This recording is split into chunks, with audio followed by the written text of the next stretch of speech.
Hi guys, मैं ऋतिक खिची। फिलहाल मैं प्लस वन स्टैंडर्ड में पढ़ रहा हूँ। मेरे पास मैथ्स है। तो मैथ्स के अंदर आप सभी जानते हैं कि ट्रिग्नोमेट्री का बहुत बड़ा रोल होता है। तो इसीलिए मैं और मेरा जो पार्टनर राजेंद्र सिंह है, हम दोनों ने मिलकर एक ट्रिग्नोमेट्रिक पार्क तैयार किया है, जैसा कि आप देख सकते हैं। तो इस पार्क के बेस से मैं आपको थोड़ा बताना चाहूंगा कि ट्रिग्नोमेट्री का यूज कहाँ होता है। अपनी डेली लाइफ में भी ट्रिग्नोमेट्री काफी यूज होता है। तो आज मैं इस पार्क से आपको बताना चाहता हूँ कि ट्रिग्नोमेट्री के फंक्शंस के formulas and etc. information. So please Rajendra start. ये है ट्रिग्नोमेट्रिक विंडमिल। इससे हमें सभी ट्रिग्नोमेट्रिक फंक्शन की वैल्यू पता लगती है। जैसे ये साइन थीटा है, साइन थीटा की 0 डिग्री पर क्या वैल्यू होती है हमें ये पता लगती है।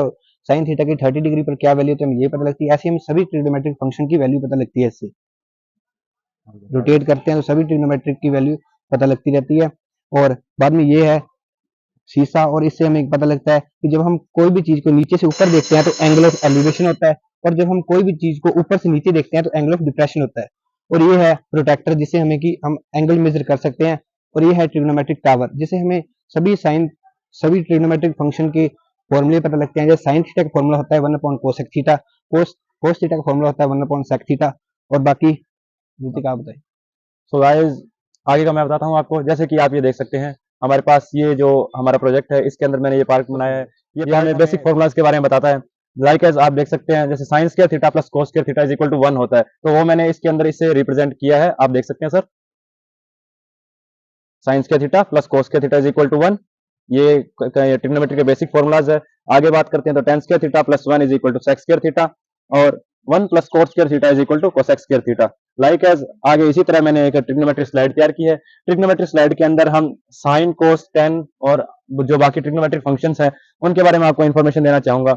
अब हम बात करें अगर किसी ट्राइंगल के अंदर ट्रिग्नोमेट्रिक फंक्शंस कैसे निकालने हैं, तो सबसे पहले मैं आपको बताना चाहता हूँ कि ट्रिग्नोमेट्री जो है वो एक ट्राइंगल के बेस पे चलती है। ट्राइंगल के अंदर हमें क्या मिलेंगे, एक परपेंडिकुलर, हाइपोटेनियस और बेस। अब अगर हम साइन थीटा की वैल्यू निकालना चाहते हैं तो हमें परपेंडिकुलर और हाइपोटेनियस चाहिएगा। जो परपेंडिकुलर हाइपोटेनियस का जो रेशियो होता है उससे हम साइन थीटा की वैल्यू निकालते हैं। बेस और परपेंडिकुलर का जो रेशियो होता है उससे हम कोस थीटा की वैल्यू निकालते हैं। और परपेंडिकुलर और बेस का जो रेशियो होता है उससे हम टेन थीटा निकालते हैं। इसी तरह ये प्रोसेस कंटिन्यू रहता है और इसके फॉर्मूले इस स्लाइड पे मैंने लिखे हुए हैं, आप देख सकते हैं।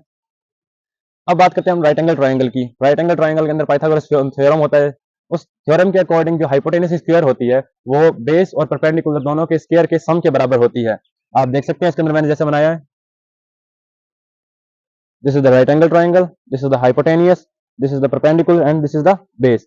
अब ये बेस है, जो इसकी जो मेजरमेंट है वो 3 सेंटीमीटर है, यानी कि जो इसकी स्क्वायर होगी उसका सम और जो बी है उसका सम इज इक्वल टू सी के सम, सी की जो स्क्वायर होगी उसके बराबर होगा। जैसा कि आप देख सकते हैं, ये 3 सेंटीमीटर है तो 3 की स्क्वायर 9। बी की जो वैल्यू है, बी की वैल्यू है 4 सेंटीमीटर, तो 4 सेंटीमीटर 4 की स्क्वायर 16।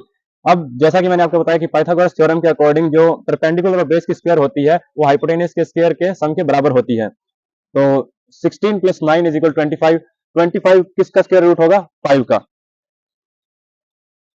ये था हमारा trigonometric model. Thank you sir.